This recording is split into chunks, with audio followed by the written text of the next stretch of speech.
सभी प्यारे बच्चों को मेरा नमस्कार।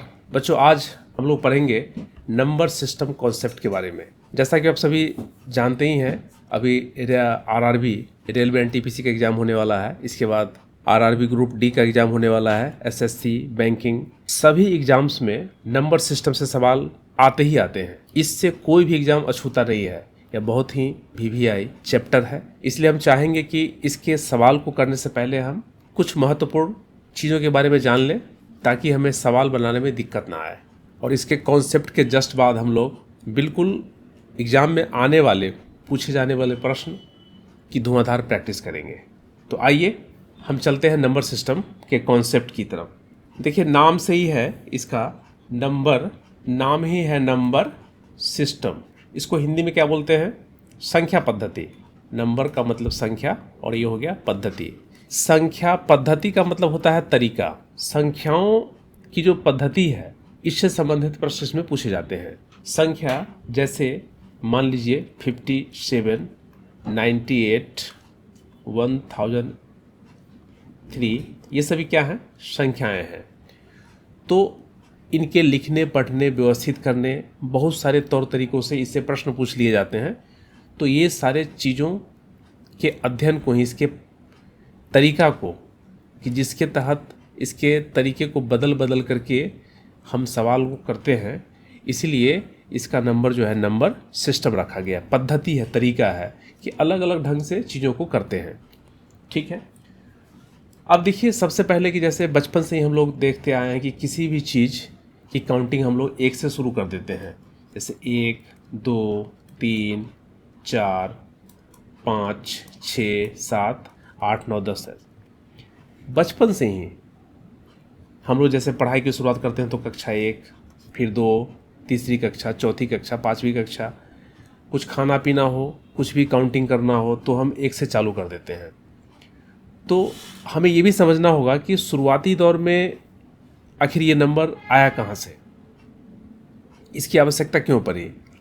तो हम लोग समझ सकते हैं कि जो हमारी पुरानी सामाजिक सभ्यता थी, जब धीरे धीरे सृष्टि की उत्पत्ति हो रही थी, तभी चीज़ों को, तब भी ये सारे चीज़ विद्यमान थे। लेकिन जब हम मानव को किसी चीज़ की गिनती करने के लिए कुछ पहले से ज्ञात नहीं रहा होगा, तो उस कंडीशन में क्या किए होंगे कि ये लोग सोच विचार के कि ठीक है, अभी जैसे कोई भी चीज़ है, अब पहले शिकार करते थे लोग, या फिर फसलों को काटते थे, तरह तरह की चीज़ों को जमा करते थे, तो उसकी संख्या कैसे पता चलेगी।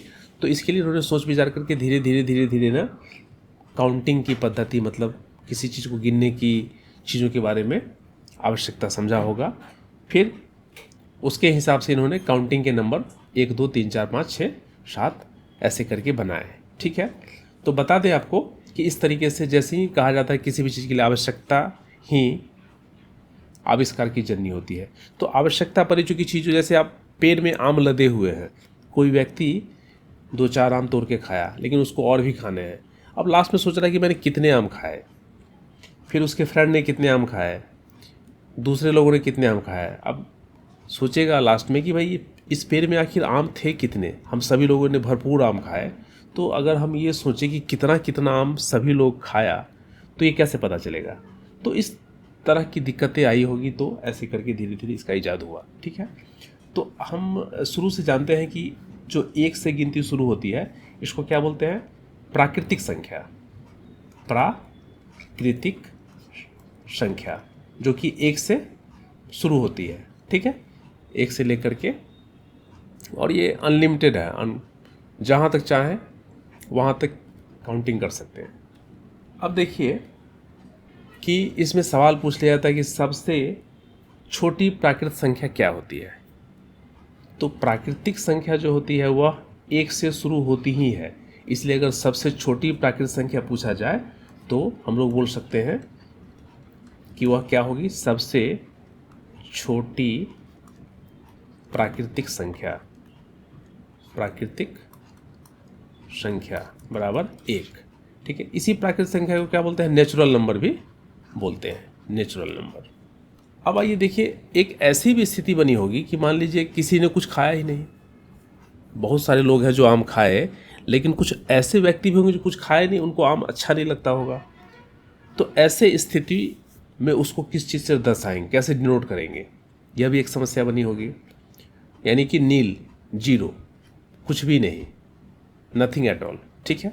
तो उस कंडीशन में अब देखिए, यहाँ तो गिनती 1 से शुरू हुई, 1 2 3, लेकिन अगर कुछ भी नहीं, एक का मतलब होगा कि एक चाहे कोई भी चीज़ हो, किसी भी तरह का चीज़ हो, लेकिन अब है कि जहाँ कुछ भी नहीं हो, ना कोई एक्शन हो, ना कोई चीज़ हो, अगर नील चीज़ों को हमें डिनोट करने की आवश्यकता हो, तो उस कंडीशन में कैसे करेंगे।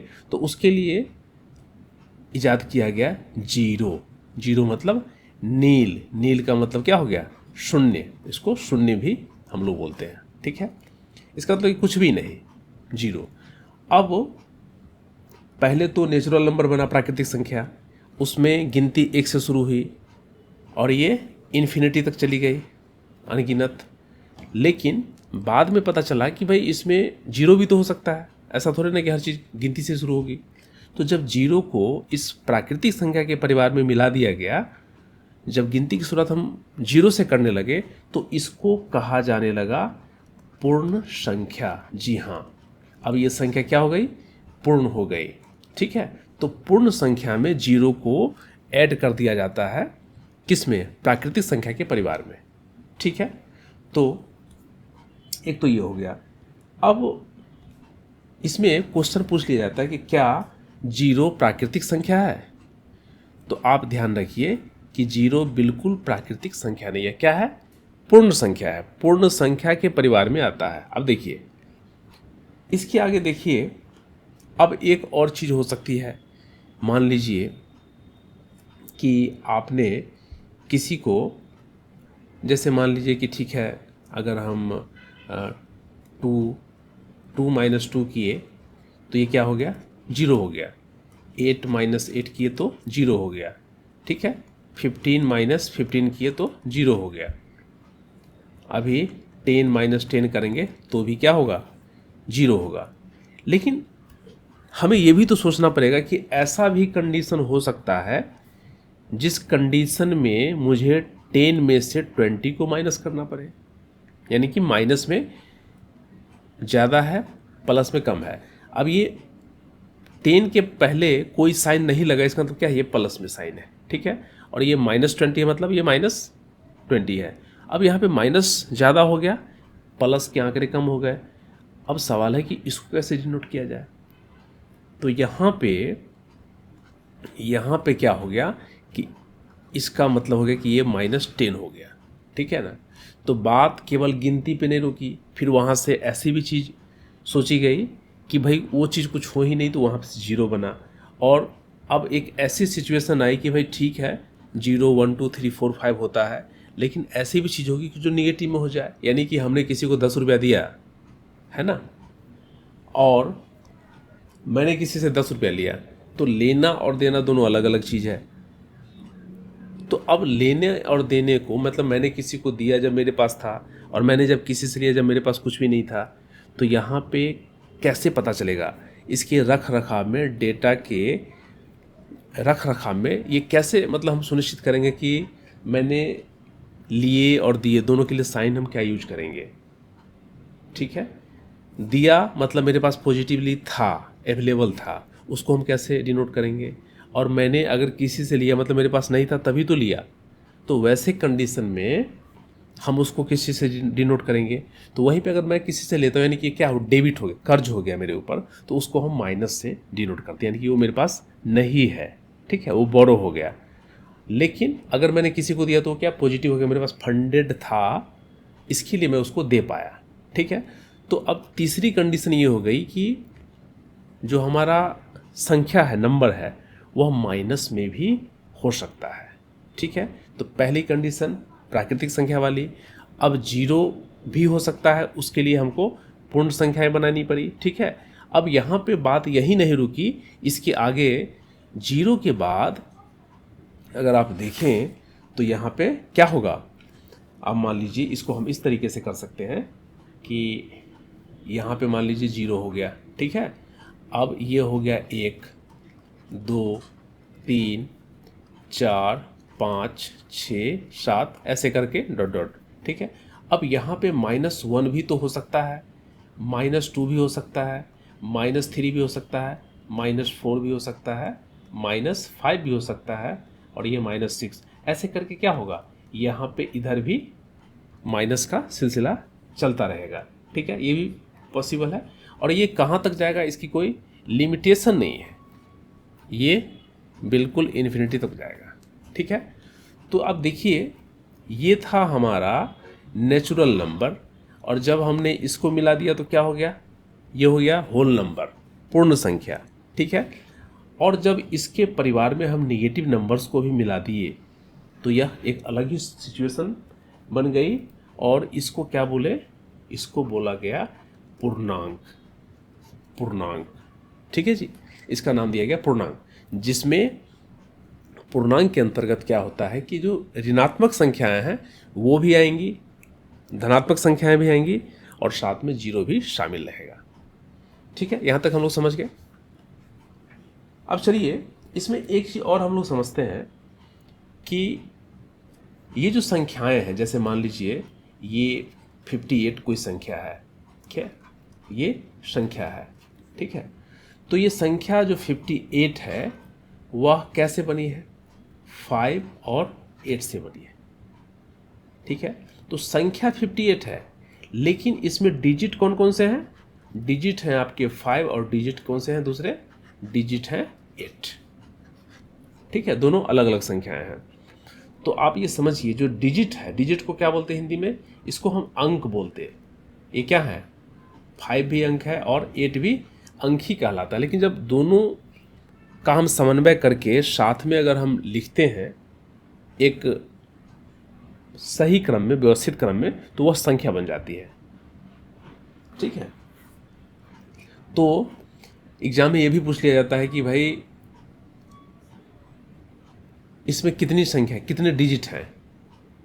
ठीक है, कितने डिजिट हैं, तो उस चीज़ को भी ध्यान रखना पड़ेगा कि संख्या क्या होता है और डिजिट क्या होता है, अंक क्या होता है, ये आपको समझ लेनी जरूरी होगी। तो डिजिट जो होता है, अब देखिए डिजिट हमारे लिए क्या होता है, एक तो 0 होता है, 1 2 3 4 5 6 7 8 और 9, इसका फिर क्या होगा, 0 हो जाएगा, है ना। 10 क्या हो जाएगा, अगर हम यहाँ पे 10 लिखते हैं तो यह संख्या हो जाएगा, चूंकि यह कई डिजिट का समूह हो जाएगा, लेकिन हमको क्या केवल डिजिट लिखना है, यानी कि अंक लिखना है, तो अंक हमारे लिए क्या होगा, 10 ही होगा, 0 से लेकर के 9 तक। अब देखिएगा कि इसी अंकों की सहायता से, इसी डिजिट की सहायता से हम किसी भी संख्या का इजाद कर सकते हैं, चाहे वह 90 हो, 58 हो, 1000, 50 हो, 1 लाख हो, 1 करोड़ हो, 1 अरब हो, कुछ भी, मतलब कुछ भी, किसी भी तरह की संख्या को हम इन्हीं 10 अंकों की सहायता से हम लिखते हैं। ठीक है, तो डिजिट और संख्या में आपको अंतर समझ में आ गया होगा। अब आगे बढ़ते हैं। देखिए यहाँ पे एक चीज़ और आता है कि नंबर लाइन पे जो है ना, इस संख्याओं का निरूपण, यह भी समझ सकते हैं आप लोग। तो नंबर लाइन, जैसे मान लीजिए ये है कोई नंबर लाइन है, इसमें जो यहाँ पे 0 जैसे हमने यहाँ पे बनाया ना, वही सेम चीज़ है। तो अब नंबर लाइन जो है ना, ये लाइन ही है, तो इसमें एरो रहेगा, या इधर चलता चला जाएगा। ठीक है, तो सेंटर में क्या होगा, 0 होगा, और इसके राइट साइड में जो हमारा राइट साइड होगा उसमें क्या होगा, पॉजिटिव नंबर्स होंगे, 1 2 3 4 5 6 एंड सो ऑन। ठीक है, इसमें चलता जाएगा। और ठीक उसी तरीके से यहाँ पे ऋणात्मक संख्या होंगी, -1 -2 -3 -4 -5, इस तरीके से चली जाएगी। यानी कि देखिए 0 जो हमारा है ना, ये सेंटर पॉइंट है। अब इसी पॉइंट के राइट साइड में, यानी कि दाईं तरफ क्या होगा, धनात्मक संख्याओं का निरूपण होगा, और ठीक इसके बाईं तरफ हमारे ऋणात्मक संख्याओं का निरूपण होगा। ठीक है, तो किसी भी संख्या को हम जो निरूपित करते हैं नंबर लाइन पे, तो ये इसी तरीके से करते हैं। इस पे हम हर तरीके के नंबर को डिनोट कर सकते हैं, जिसपे जैसे 5/2 भी कर सकते हैं, 3/2 भी कर सकते हैं, वो हम आगे देखेंगे। लेकिन अभी हमको फिलहाल इतना समझना है कि नंबर लाइन पे किस तरीके से हमको इसको अरेंज करना है, ठीक है। अब इसमें एक चीज़ पूछ लिया था कि जीरो जो है वह क्या धनात्मक है ऋणात्मक, तो मैं आपको बता दूं कि जीरो जो है ना नॉर पॉजिटिव नॉर निगेटिव, ना ये तो धनात्मक है ना ही ऋणात्मक है। जीरो तो जीरो है भैया, ठीक है, उसका मतलब कुछ होता ही नहीं, नील है, तो उसको ना तो हम लोग पॉजिटिव बोलेंगे ना ही निगेटिव बोलेंगे, ठीक है। अब चलिए आगे। अब देखिए, अगर हम पूरे दुनिया में नंबर की बात करें तो संख्याओं को आप क्या कर सकते हैं, दो चीज़ों में बांट सकते हैं। एक हो गया पहला वास्तविक संख्या, ठीक है, संख्याओं को वास्तविक संख्या, और दूसरा आप काल्पनिक संख्या, काल्पनिक संख्या। काल्पनिक का मतलब क्या होगा, इमेजनरी हो गया, इमेजनरी, कल्पनाओं में है, ठीक है, और ये वास्तविक संख्या हो गया। देखिए, काल्पनिक संख्या जो है ना, काल्पनिक संख्या को हम लोग आई से डिनोट करते हैं, इसको आयोटा बोला जाता है, ठीक है। अब जैसे मान लीजिए कि रूट के अंदर में अगर हमने -3 लिख दिया तो यह क्या हो गया, यह काल्पनिक नंबर हो गया, काल्पनिक संख्या हो गया, ठीक है। अगर हमने रूट के अंदर में -1 कर दिया, इसको आई से डिनोट करते हैं, तो ये संख्या है ना काल्पनिक है, और यह एग्जाम में पूछे नहीं जाते हम लोगों के, ठीक है। तो हमें सिर्फ ये समझ लेना है कि काल्पनिक संख्या होती क्या है, जस्ट इमेजिनेशन है, इसका हमें यहाँ पे कुछ ज़्यादा यूज नहीं है, तो हम लोगों को ये छोड़ देना है अभी। अब आगे चलिए, इस तरफ चलते हैं। वास्तविक संख्याएं, वास्तविक संख्या में जैसे कि आपने देखा कि अभी हम लोगों ने क्या पढ़ा था, पूर्णांक, ठीक है, पूर्णांक संख्या, जिसमें नेचुरल नंबर भी आया, होल नंबर भी आया, पूर्ण संख्या, और उसमें साथ साथ क्या है, उसमें निगेटिव वाले भी नंबर्स आ गए, ठीक है। तो ये तीनों नंबर्स के इसमें समावेश है। तो इसमें ये देखिए, अब जैसे पूर्णांक के अंदर में अब यहाँ पे वास्तविक संख्या में क्या क्या हो सकता है, हम सम संख्या का नाम सुने होंगे, सम संख्या, ठीक है। उसके बाद आप विषम संख्या के बारे में भी सुने होंगे, विषम संख्या, उसके बाद दो में विषम संख्या मान लीजिए। उसके बाद आपने नाम सुना होगा एक अभाज्य संख्या, ठीक है, और दूसरी चीज़ है भाज्य संख्या। ये सभी क्या है, ये सभी हैं वास्तविक संख्या, ठीक है। तो आइए, सम संख्या के बारे में आप लोग सबसे पहले जानते होंगे, इसके पहले भी जानते होंगे, लेकिन मोटा मोटी बताता हूँ कि सम संख्या जो होता है वैसी संख्या जो 2 से पूरा कट जाए, यानी जिसमें भाग लग जाए 2 से पूरा, जैसे 2 हो गया, 4 हो गया, 6 हो गया, 8 हो गया, 10 हो गया, ठीक है, और सो ऑन। इसमें देखिएगा कि आप अगर आप इसको डिवाइड करेंगे ना, तो डिवाइड करने के बाद पूरा कट जाएगा, इसमें कुछ भी शेष नहीं बचेगा। जैसे मान लीजिए 2 से अगर हम 8 को डिवाइड करें तो क्या होगा, 2 4 जा 8 हो जाएगा, है ना। तो ये 8 में से हट गया, 0 बच गया, यहाँ पे कुछ भी रिमाइंडर नहीं बच रहा है, ये पूरा कट रहा है, तो ये हमारा सम संख्या हो गया। ठीक यहीं पे अगर हम विषम की बात करें यहीं पे, तो देखिए यहाँ पे 2 नंबर में विषम सामने में लिखता हूँ, विषम संख्याएं। इसका ठीक उल्टा होता है कि जो 2 से ना कटे, जो 2 से नहीं कटे, जैसे 1 3 5 7 9, आप देखेंगे इसमें से किसी में भी भाग लगा कर 2 से पूरा नहीं कटेगा, इसमें शेष बच जाएगा। जैसे आप मान लीजिए 7 में भाग देख लीजिए 2 से, 2 3 जा क्या होगा, 6 होगा, 1 बचेगा। तो यहाँ पे ये रिमाइंडर बच रहा है, शेष बच रहा है, पूरी तरीके से नहीं कट रहा है, तो यह संख्या क्या होगी, विषम संख्या होगी। इसको अगर इंग्लिश में बोलेंगे आप तो ऑड नंबर हो जाएगा ये, ठीक है। और ये जो होता है सम संख्या, इसको आप इवन नंबर भी बोल सकते हैं, ठीक है। तो यहाँ पे हम सम विषम समझ गए। अब चलिए आगे हम समझते हैं, इसमें कुछ और समझ लीजिए। जो हमारा जीरो होता है वह क्या होता है, सम संख्या में आता है, विषम संख्या में नहीं आता है। जीरो हमारा जो है क्या है, सम संख्या, इसको ध्यान में रखिएगा, कभी कभी पूछ लिया जाता है। उसके बाद देखिए, अगर हम अभाज्य संख्या की बात करें, अब यहाँ पे हम लोग पढ़ते हैं अभाज्य संख्या, ठीक है। इसको आप इंग्लिश में प्राइम नंबर भी बोल सकते हैं, प्राइम नंबर्स, ठीक है। देखिए इसमें क्या होता है, अभाज्य संख्या जो वैसी कोई भी संख्या जो केवल एक से कटे या स्वयं संख्या से कटे, यानी कि उसके केवल कितने फैक्टर होंगे पता है, उसमें केवल 2 ही फैक्टर होंगे। जैसे मान लीजिए कि आप यहाँ पे संख्या 2 को ले लीजिए, तो 2 किस किस से विभाजित होगा, 2 में 1 से आप डिवाइड कर सकते हैं और दूसरा 2 स्वयं से, ठीक है। 2 फैक्टर हो गया, यानी कि 2 में 1 से ही भाग लगेगा और 2 में 2 से भी भाग लगेगा, दोनों संख्या से कट। लेकिन तीसरी ऐसी कोई संख्या आपको दिखाई दे रही है जिससे 2 पूरी तरह से विभाजित होगा, ऐसी कोई संख्या यहाँ पे नहीं है। अब 3 को ले लीजिए, 3 को भी 1 से आप डिवाइड कर सकते हैं और 3 से खुद भी डिवाइड हो सकता है, ठीक है। तो इस तरीके से अगर आप देखें तो मान लीजिए 2 हो गया, 3 हो गया, 5 हो गया, 7 हो गया। अब देखिए 9 की अगर हम बात करें, 9 की बात अगर हम करें तो 9 में क्या होगा, अगर हम यहाँ पे 9 लिखें तो इसमें क्या होगा, यह 1 से डिवाइड होगा, ठीक है, 2 से नहीं होगा, 3 से होगा, फिर 4 से नहीं होगा, 5 से नहीं होगा, 6 से नहीं होगा, 7 से नहीं होगा, 8 से नहीं होगा, क्या होगा, 9 से फिर हो जाएगा। तो यहाँ पे देखिए इसका उल्लंघन हो गया, क्या हो गया, केवल 2 फैक्टर्स, यानी कि केवल 2 गुणनखंड, ठीक है। केवल जो 1 से एवं स्वयं से कटे, स्वयं से कटे, ठीक है। तो इस चीज़ का यहाँ पे उल्लंघन हो रहा है।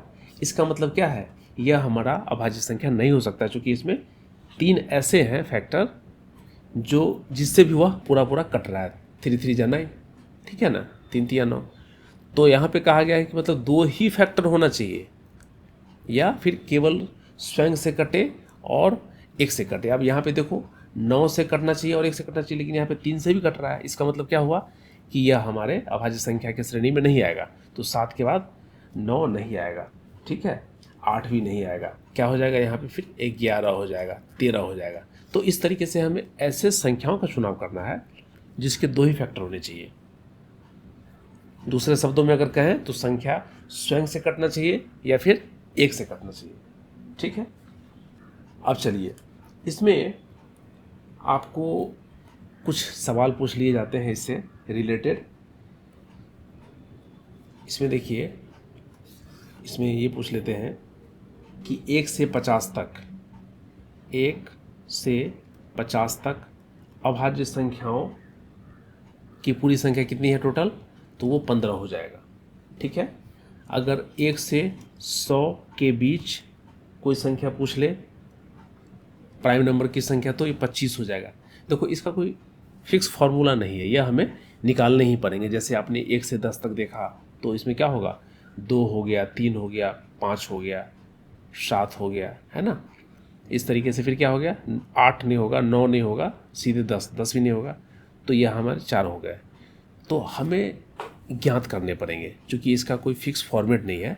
तो हमें जो पूछे जाने वाले कुछ एक जो चीज़ बिल्कुल रिपीट करते रहते हैं, हमको उस चीज़ को याद कर लेना है। तो देखिए, अब 50 से 100 के बीच, 50 से अगर 100 के बीच पूछ ले तो यहाँ पे हो जाएगा आपका नंबर 10, ठीक है।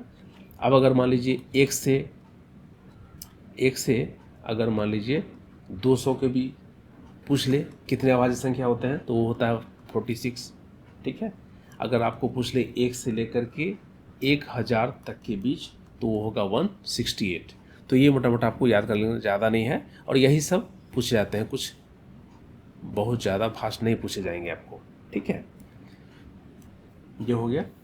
अब देखिए, इसमें कुछ सवाल और बन जाते हैं कि सबसे छोटा सम अभाज्य संख्या, सबसे छोटा सम अभाज्य संख्या क्या होगा। देखें, अगर सम की बात करें तो ये हो जाएगा आपका 2, लेकिन अगर विषम की बात करें तो क्या हो जाएगा, ये हो जाएगा विषम वाला 3 हो जाएगा, सबसे छोटा। यहाँ पे कभी पूछ लेगा कि सबसे छोटी अभाज्य संख्या, लेकिन अगर उसमें सम विषम लगा दिया तो आपको ध्यान रखना पड़ेगा कि सम पूछे तो 2 और विषम पूछे तो 3 हो जाएगा।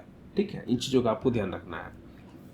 अब देखिए इसके बाद एक चीज़ और होता है इसमें, ऐसा भी पूछ लिया था क्वेश्चन कि 2 डिजिट ठीक है वाले सबसे छोटा अभाज्य संख्या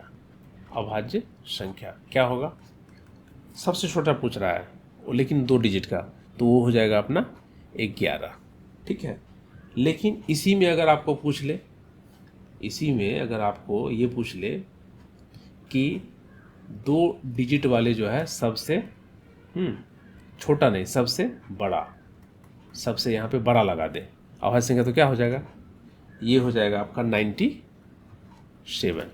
ठीक है, उसके बाद इसमें यही पूछ ले, उसके बाद मान लीजिए फिर से आपको पूछ ले 3 डिजिट का, पूछ ले 3 डिजिट वाले सबसे छोटा, यहाँ पे छोटा पूछ ले, ऐसा कई बार पूछा गया है, ऐसा पूछ सकता है, तो इसको ध्यान में रखिए। सबसे छोटा हो जाएगा 3 डिजिट का 101। ठीक है, अगर यही पूछ ले आपको 3 डिजिट वाला सबसे बड़ा अभाज्य संख्या, तो क्या हो जाएगा, सबसे बड़ा हो जाएगा 997। ठीक है, अब अगर मान लीजिए 4 अंकों वाली पूछ लिया जाए, 4 अंकों वाला छोटा, तो ये हो जाएगा 4 अंकों वाली से छोटा हो गया आपको 1009। ठीक है, अब देखिए 4 अंकों वाली बड़ी पूछ ली जाए, बड़ी अभाज्य संख्या है, तो क्या हो जाएगा 9973। ठीक है, अब अगर मान लीजिए 5 अंकों का पूछ लिया जाए छोटी अभाज्य संख्या सबसे, तो ये हो जाएगा आपका 10007। ठीक है, ये 5 अंकों वाली हो गई। अब अगर इसी में 5 अंकों वाली सबसे बड़ी पूछ ली जाए तो क्या हो जाएगा, ये हो जाएगा 4 टाइम 9 और ये 1। ठीक है, तो इस तरीके से सवाल पूछ लिए जाते हैं, तो आपको ये कुछ 4-5 याद रखने होंगे ताकि समय में बचे और फटाफट आप इसका आंसर भी कर पाएँ। चलिए अब इसके आगे देखते हैं। अब देखिए कभी कभी ऐसा भी पूछ लिया जाता है कि किसी भी संख्या की अभाज्यता को कैसे चेक करेंगे। जैसे कोई संख्या आपको दे दिया गया, कोई संख्या आपको मान लीजिए 101 दे दिया गया, और चेक वेदर प्राइम और नॉट। अब ये प्राइम नंबर है कि नहीं अभाज्य, मतलब ये जो है अभाज्य है या नहीं, इसकी जांच कैसे करेंगे, ऐसा भी पूछ लेता है।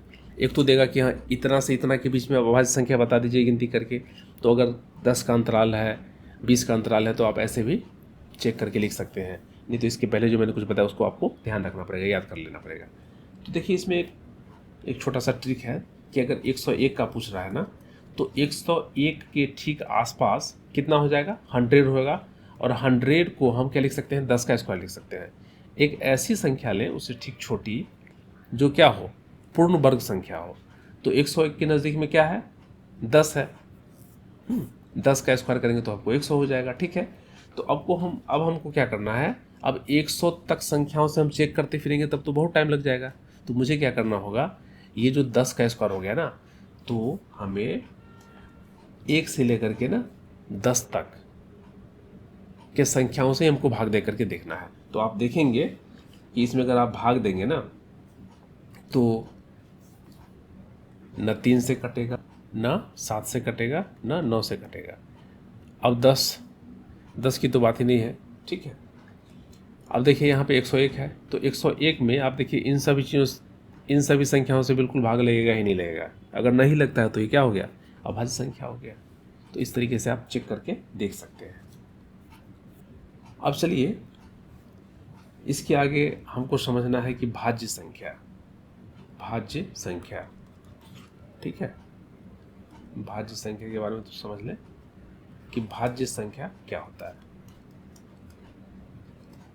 अभाज्य में आपने क्या देखा था कि संख्या स्वयं से या फिर एक से विभाजित होना चाहिए, यानी कि दो फैक्टर होने चाहिए। भाज्य संख्या में ऐसा नहीं है। इसमें कैसा है कि इसमें एक से तो कटेगा ही कटेगा, स्वयं से भी कटेगा और कोई दूसरे संख्या से भी कट जाएगा, यानी कि इसमें कम से कम इसमें 3 फैक्टर होंगे। जैसे हमने बताया था कि इसमें कम से कम संख्या के 3 फैक्टर्स होंगे। ठीक है, जैसे मान लीजिए यहाँ पे 4 ले लेते हैं। ठीक है, तो 4 के क्या है, एक से तो लगेगा, 2 से भी विभाजित हो जाएगा पूरी तरीके से और 4 से भी होगा। तो यहाँ पे क्या हो गया, उस समय हो रहा था कि 1 और 4 से, लेकिन यहाँ पे 2 से भी हो रहा है। इसका मतलब क्या हो गया, यह हो गया भाज्य संख्या। ठीक है, और इसको हम अंग्रेजी में क्या बोलते हैं, कंपोजिट नंबर के नाम से भी जाना जाता है। ठीक है, तो आप यहाँ पे देख रहे हैं ना कि भाज्य संख्या ठीक उल्टा है। इसमें 2 ही नहीं बल्कि 2 से अधिक संख्याओं से विभाजित होने वाली संख्या को भाज्य संख्या बोलते हैं। ठीक है, जैसे आप देख सकते हैं कि यहाँ पे 4 हो गया, 6 हो गया, 8 हो गया, उसके बाद 9 हो गया, 10 हो गया, 12 हो गया, 14 हो गया, 15 हो गया, ऐसे कर करके एंड सो ऑन, है ना। तो इसमें आप देखेंगे किसी 6 है तो 1 से भी कटेगा, 6 से भी कटेगा और बीच में 3 से भी कटेगा, 2 से भी कटेगा। तो इस तरीके से ये सभी क्या संख्या क्या हो गया, भाज्य संख्या के श्रेणी में आ गया। ठीक है, अब इसमें देखिए इसमें प्रश्न पूछ लिया जाता है कि सबसे छोटी भाज्य संख्या क्या होगी। सबसे छोटी भाज्य संख्या ये होगी 4। कैसे, देखिए एक जो है ना, एक के कितने हैं, एक तो सिंगल ही है, तो यह न तो प्राइम होगा न ही कंपोजिट होगा, न भाज्य होगा, ये कुछ भी नहीं होगा, न अभाज्य होगा न अभाज्य होगा। चूंकि क्या है, अभाज्य के लिए इसमें 2 फैक्टर चाहिए, 2 संख्या कम से कम चाहिए उसके भाग लगने वाले, यानी कि स्वयं और एक। तो यहाँ पे वो फुलफिल नहीं कर रहा, तो ये होगा नहीं। 2 की अगर बात करें तो 2 जो है यह आ जाता है प्राइम नंबर में, अभाज्य संख्या में आ जाएगा, है ना। यानी कि इसके 2 ही फैक्टर हैं, 1 है और 2 है, तो यह भी नहीं होगा। 3 की अगर हम बात करें तो इसके भी 1 होगा और 3 होगा, यानी कि यह भी क्या हो गया, अभाज्य संख्या हो गया। तो सबसे पहली संख्या 4 ही है जिसके फैक्टर कितने होंगे, 1, 2 और फिर 4, यानी कि क्या हो गया, कम से कम 3 फैक्टर हो गए। फैक्टर का मतलब यहाँ पे क्या है, गुणनखंड, यानी कि इन तीनों संख्याओं से 4 हमारा पूरी तरीके से विभाजित होने वाला है, इसीलिए इसको भाज्य संख्या के श्रेणी में लिखा गया है। तो सवाल पूछ लिया जाता है कि सबसे छोटी भाज्य संख्या क्या होगी, तो उसमें आपको 2, 3 नहीं मारना है, 1 नहीं मारना है, क्या मारना है, 4 मारना है। ये आपको ध्यान में रखने होंगे। ठीक है, अब देखिए इसमें एक सवाल और पूछ लेता है कि सबसे छोटी सम अभाज्य संख्या, है ना, सबसे छोटी सम अभाज्य संख्या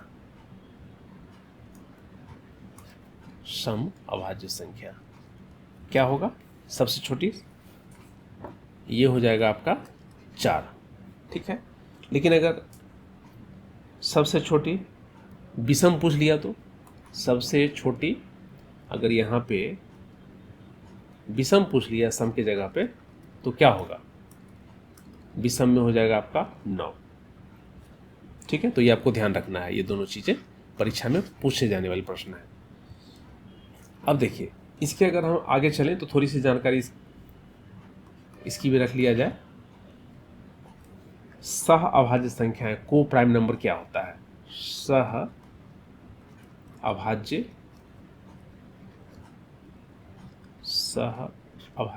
संख्याएं। ठीक है, संख्याएं क्या होता है, तो इसमें क्या होता है कि ऐसी 2 संख्या, कोई भी ऐसी 2 संख्या, जैसे मान लीजिए कि 9 ले लिए और हम 16 ले लिए, ठीक है। उसका 11 ले लिए और हम 17 ले लिए। तो इसमें आप ध्यान देंगे कि इस दोनों संख्याओं का जो एचसीएफ होगा, महत्तम समावर्तक जो होगा, वह क्या होगा पता है? वह एक ही होगा। यानी कि इसको आप लिख सकते हैं, वैसी दो संख्याएं जिनकी HCF क्या होगा? एक होगा। एक का मतलब क्या हो गया कि इस दोनों संख्याओं में कोई ऐसा कॉमन फैक्टर नहीं होगा जिससे ये दोनों संख्या कट जाए। क्या होगा? वो केवल एक ही ऐसी संख्या है, क्या तो 9 स्वयं से कटेगा या फिर 1 से कटेगा। 9 और 16 में कोई भी मतलब तीसरा कोई संख्या है नहीं, ना 2 से कटेगा ना 3 से कटेगा। यानी कि एक कटेगा एक नहीं कटेगा, एक कटेगा एक नहीं कटेगा। तो ऐसे दो संख्याओं का जोड़ा बोला जा रहा है जिसमें क्या हो, एचसीएफ केवल एक होना चाहिए, ठीक है। तो वह क्या हो जाएगा? सह अभाज्य संख्या के श्रेणी में आ जाएगा, ठीक है। इसको आप अंग्रेजी में बोले तो को प्राइम नंबर भी बोल सकते हैं, को प्राइम नंबर। चलिए अब आगे चलते हैं। अब जैसे यहाँ पे एक चीज़ और समझ लीजिए, मान लीजिए कि यहाँ पे अगर हम 10 ले लिए और 20 ले लिए, इसमें देखिए 10 और 20 का एचसीएफ एक होगा क्या? नहीं होगा। क्यों? क्योंकि 10 और 20 ना 2 से भी डिवाइड होगा, 5 से भी डिवाइड होगा, 1 से भी होगा। तो इसमें एक के अलावे कुछ ऐसे भी संख्याएं हैं जिससे ये दोनों कट रहा है। इसका मतलब क्या है? यह इस श्रेणी में नहीं आएगा। तो ये दोनों क्या सही होगा? ये गलत हो जाएगा। ये चीज़ हमें ध्यान में रखनी होगी, ठीक है। अब चलिए अब आगे चलते हैं कि कोई भी दो लगातार प्राकृतिक संख्या हमेशा सह अभाज्य होगी। जैसे ये प्रश्न पूछ लिए जाते हैं, ये भी हमको ध्यान में रखना है कि कोई भी दो लगातार प्राकृत संख्या, प्राकृत या प्राकृतिक जो भी लिखिए, प्राकृतिक संख्या हमेशा सह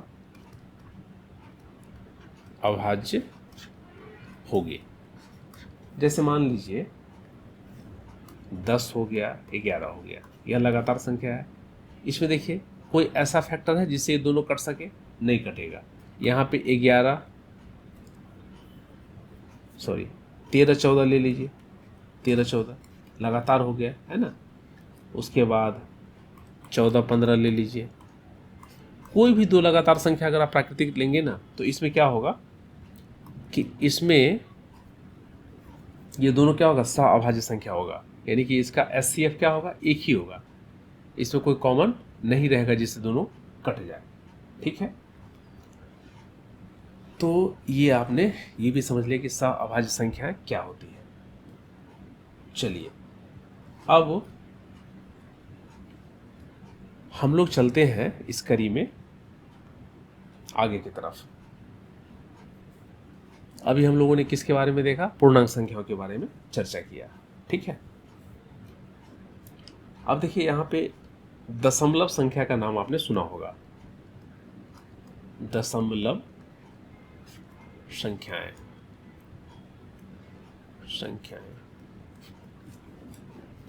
इसको क्या बोलते हैं? डेसिमल।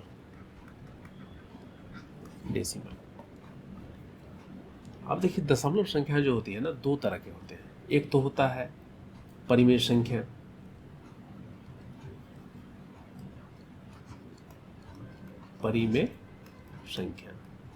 इसको आप अंग्रेजी में क्या बोलते हैं? रेशनल नंबर्स, ठीक है। और एक होता है अपरिमेय संख्या,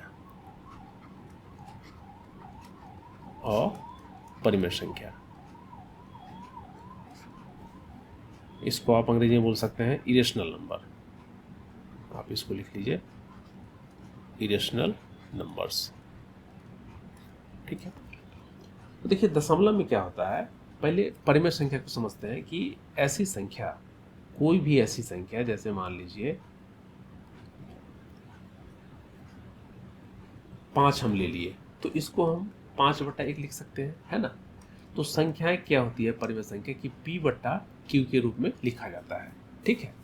लेकिन इसमें कंडीशन होता है कि where Q does not equal to 0, यह कभी भी जो है ना 0 के बराबर नहीं होना चाहिए। यानी कि अगर मान लीजिए कोई भी संख्या के नीचे अगर 0 हो गया तो फिर इसका कोई मीनिंग नहीं रह जाएगा। यह हमेशा जो इसका डिनोमिनेटर होगा ना Q, उसका मान 0 होना ही नहीं चाहिए, यह कंडीशन होता है, ठीक है। ये ध्यान रखना होता है। तो अब देखिए इसमें समझना हमको ये है कि दशमलव कितने तरह के होते हैं। अब इसमें देख लीजिए, अगर हम यहाँ पे 2/5 लिखें, 2/5 लिखें तो क्या हो जाएगा, इसमें 5 से अगर आप 2 में भाग करेंगे तो क्या होगा, यहाँ पे 5 से 2 में तो लगेगा नहीं, तो यहाँ पे पॉइंट देंगे तो यहाँ पे क्या होगा 0 होगा। तो अब हो जाएगा 5 चौका 20, 5 4 जा 20। तो अब ये पूरा कट गया, यानी कि 0 बच गया रिमाइंडर, यानी कि 5 से 20 0.4 हो गया और ये शांत हो गया। ये क्या हो गया, इसको आप लिख सकते हैं शांत दशमलव, पूरी तरीके से विभाजित हो गया, इसमें कुछ भी बचा नहीं, ठीक है। तो इसको बोलते हैं शांत दशमलव। अगर आप इसको हिंदी में लिखना चाहें तो आप इसको ये भी लिख सकते हैं टर्मिनेटिंग। शांत मतलब क्या हो गया, टर्मिनेट हो गया, टर्मिनेटिंग डेसिमल, ठीक है। अब देखिए दूसरा कंडीशन ये हो सकता है, अगर मान लीजिए यहीं पे हम दे देते हैं 20/3, इसमें क्या करना है, 3 से भाग देना है किसमें, 20 से, 20 में, तो 3 छक 18, ठीक है। कितना बचा, 2 बच गया यहाँ पे शेष। अब यहाँ पॉइंट देंगे, फिर 0 उतारेंगे, है ना, फिर 3 छक 18, फिर से यहाँ पे 2 बच गए, फिर से क्या करेंगे, फिर यहाँ पे 0 देंगे, 3 छक 18। आप देख रहे हैं कि इसकी पुनरावृत्ति बार बार हो रही है, यानी कि ये हर बार 2 रिमाइंडर लेकर के आ रहा है और ये कंटिन्यू चल रहा है, पूरी तरीके से कट नहीं रहा, मतलब शांत नहीं हो रहा है, टर्मिनेट नहीं हो रहा है। तो ये हो गया अशांत। इसको क्या बोलेंगे, किस कैटेगरी में रखेंगे, अशांत दशमलव, अशांत दशमलव, ठीक है। जो कट तो रहा है लेकिन पूरी तरीके से नहीं कट रहा है, यहाँ पे बार बार रिपीट हो रहा है, बार बार रिपीट हो रहा है, ठीक है। तो इस तरीके से ये क्या हो गया, अशांत हो गया, इसको यहाँ पे अशांत बोलेंगे। अब इसमें हमें ये समझना है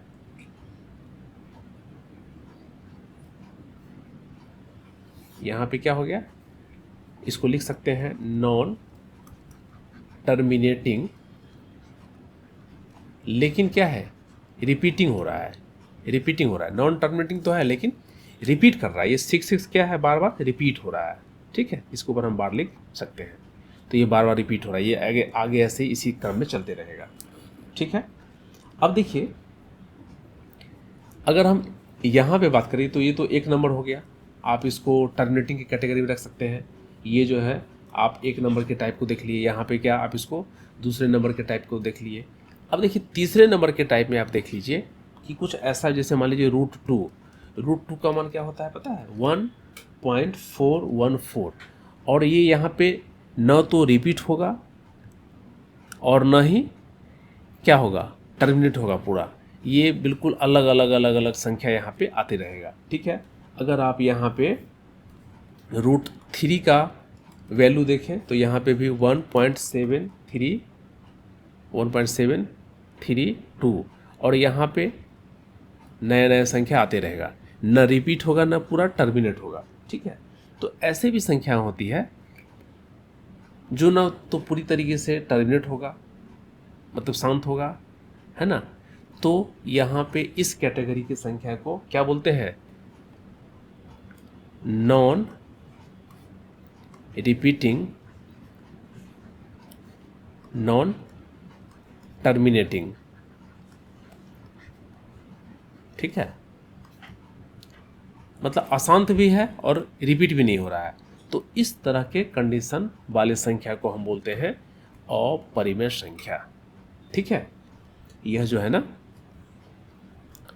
बिल्कुल अलग ही कैटेगरी में आ गया। तो हम 3 तरीके के दशमलव को देखें, यहाँ पे देख लिए क्या, एक ऐसे संख्या जो पूरी तरीके से शांत हो जा रहा है कटने के बाद, एक ऐसे संख्या जो कट तो रहा है लेकिन पूरी तरीके से शांत नहीं हो रहा है, वो रिपीट हो रहा है, बार बार एक ही संख्या रिपीट हो रहा है, ठीक है। और तीसरी ऐसी संख्या देख रहे हैं कि जो न तो बार बार रिपीट हो रहा है न ही शांत हो रहा है, यह चलते चला जा रहा है, अलग अलग संख्याओं में इसका मान आते जा रहा है। तो इसका मतलब न ही रिपीट हो रहा है न ही टर्मिनेट हो रहा है, ठीक है। तो इस कंडीशन को हमको ध्यान में रखना पड़ेगा। तो यही हो गया हमारा अपरिमेय संख्या, ठीक है। अब देखिए एक बहुत ही फेवरेट सवाल है जो एग्जाम में पूछ लिया जाता है कि पाई क्या है, पाई परिमेय है या अपरिमेय संख्या है, पाई परिमेय है कि अपरिमेय संख्या है। यह सवाल परीक्षा में खूब पूछे जाते हैं, ठीक है। तो इसका ध्यान रखना है। देखो पाई का जो वैल्यू होता है ना बाबू, पाई का वैल्यू होता है 22/7 के अप्रॉक्सीमेटली। इसका एग्जैक्टली वैल्यू 22/7 नहीं होता है। इसके लिए पाई क्या है ना, अपरिमेय संख्या की श्रेणी में आता है, ठीक है। हाँ, अगर 22/7 पूछ लिया जाए तो यह तो परिमेय संख्या होगा, ठीक है, ये फिक्स। लेकिन केवल अगर पाई दे दिया जाए ना तो यह हो गया अपरिमेय संख्या, चूंकि इसका मान 22/7 होता ही नहीं है, यह अप्रॉक्सीमेट होता है। अगर आप 22/7 को भाग दे करके देखेंगे, है ना, ये पाई का जो वैल्यू निकलता है ना, वह बिल्कुल क्या है, इसके पहले जो हम लोग देखे थे, नॉन रिपीटिंग नॉन टर्मिनेटिंग, इस तरह का इसका बिहेवियर है, इसलिए अपरिमेय संख्या की श्रेणी में आता है। तो ध्यान रखिएगा कि पाई अपरिमेय संख्या ही है, क्योंकि इसकी निश्चित वैल्यू अभी तक निकाली नहीं गई है, ठीक है। यह इसके करीब करीब समान होता है, इसलिए करीब करीब समान के लिए पाई और 22/7 लिख दिया जाता है, पर होता नहीं है। तो आपको ध्यान रखना है कि अगर 22/7 पूछे तो आप इसको परिमेय संख्या की श्रेणी में लिखिए, लेकिन अगर केवल पाई पूछ लिया जाए तो यह होगा हमेशा अपरिमेय संख्या। इस बात को हमेशा ध्यान रखना है। तो चलिए आज हम वीडियो को यहीं पे ख़त्म करते हैं। आशा करता हूँ कि आपको समझ में आया होगा। फिर भी अगर कहीं पे कोई दिक्कत हो तो आप मुझे कमेंट्स करके ज़रूर बता सकते हैं। मैं फिर से उस चीज़ को और अच्छे तरीके से एक्सप्लेन करने की कोशिश करूँगा। आप सभी को बहुत बहुत धन्यवाद।